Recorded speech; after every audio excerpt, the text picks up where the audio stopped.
গাজীপুরে rickshaw van ও auto চালকদের সাথে আলোচনা প্রচারণা অনুষ্ঠিত। মোজাম্মেল হোসেন, স্টাফ রিপোর্টার, গাজীপুর প্রতিনিধি। গাজীপুরে বিএনপির প্রার্থীর পক্ষে রিকশা ভ্যান ও অটো চালকদের সাথে আলোচনা প্রচারণা সভা অনুষ্ঠিত হয়েছে। গতকাল রবিবার বিকালে বাংলাদেশ কৃষি গবেষণা একতা সংঘের হলরুমে এ নির্বাচনী আলোচনা ও প্রচারণা সভা অনুষ্ঠিত হয়। জহির হোসেনের সভাপতিত্বে গাজীপুর মেট্রো থানার ২৭ নং ওয়ার্ড যুবদল নেতা মাজেদুল ইসলাম নীরবের সঞ্চালনায় প্রধান অতিথি ছিলেন মহানগর বিএনপির সাবেক সদস্য মোহাম্মদ রকুনুজ্জামান সরকার উজ্জ্বল। ২৭ নং ওয়ার্ড বিএনপির সাবেক সাংগঠনিক সম্পাদক ইঞ্জিনিয়ার মোহাম্মদ ওমর ফারুকের সার্বিক ব্যবস্থাপনায় বিশেষ অতিথি ছিলেন ২৭ নং ওয়ার্ড ছাত্রদলের সাবেক সভাপতি মুক্তার হোসেন, সাধারণ সম্পাদক মোহাম্মদ মিজানুর রহমান ও ডিপ্লোমা কৃষিবিদ ইনস্টিটিউশন বাড়ি গাজীপুরের সাধারণ সম্পাদক সাইফুর রহমান টিটু প্রমুখ। আলোচনা শেষে রিকশা ভ্যান অটো চালকরা বিএনপির মনোনীত প্রার্থী মনজুরুল করিম রনির পক্ষে ধানের শীষ মার্কায় ভোট চেয়ে মহানগরের বিভিন্ন এলাকায় রোড শো প্রদক্ষিণ করেন।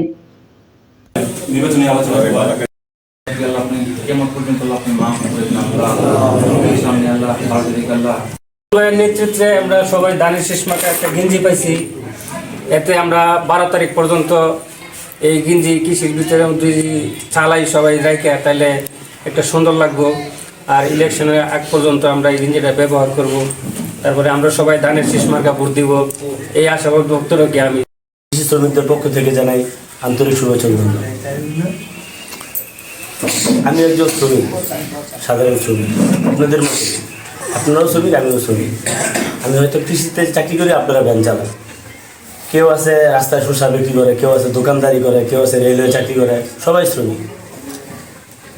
তো আমাদের জিয়াউর রহমান একজন বিশিষ্ট এবং একজন রাষ্ট্রপতি ছিল, সেও কিন্তু একটা শ্রমিক, এবং শ্রমিক বলেই তারা নিজেরা গর্বিত মনে করতো। এই কারণে তার পদ, সে তার ওই অনুযায়ী সে একজন শ্রমিক।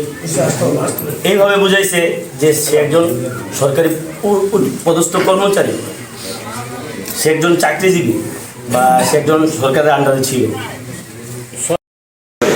উনি বলেছেন চাকরিজীবী মহিলারা বেশ, সেই তারা আজকে আবার আমাদের কাছে ভোট চায়। লজ্জা লাগে, আমরা আজকে জুলাই অভ্যুত্থানের পরে এমন ধরনের মানে নেষ্টি চিন্তা ভাবনা সম্পন্ন নেতৃবৃন্দ আমাদের সামনে আসবে আমরা ভাবতে পারিনি।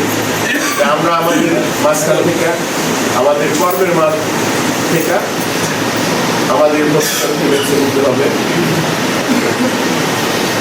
এই আশাবাদ ব্যক্ত করে আজকে যেটা সার্বিক ব্যবস্থাপনা করেছেন আমাদের ছোট ভাই, সুখে দুঃখে সবসময় আপনারা সবাই তাকে পাবেন, আমরা পাই সবসময়ই। ইঞ্জিনিয়ার ভারত এখানে আছেন, এবং আজকে আপনারা যারা উপস্থিত হয়েছেন আবারও আমার পক্ষ থেকে, ব্যক্তিগত পক্ষ থেকে অভিনন্দন, শুভেচ্ছা জানাই। আমরা এখানে শেষ করার পরে আপনারা যদি বিরক্ত না হন, আমরা একটু আপনাদের নিয়ে একটা র্যালি করব। আর ভিতরের যে 5টা সে বলছেন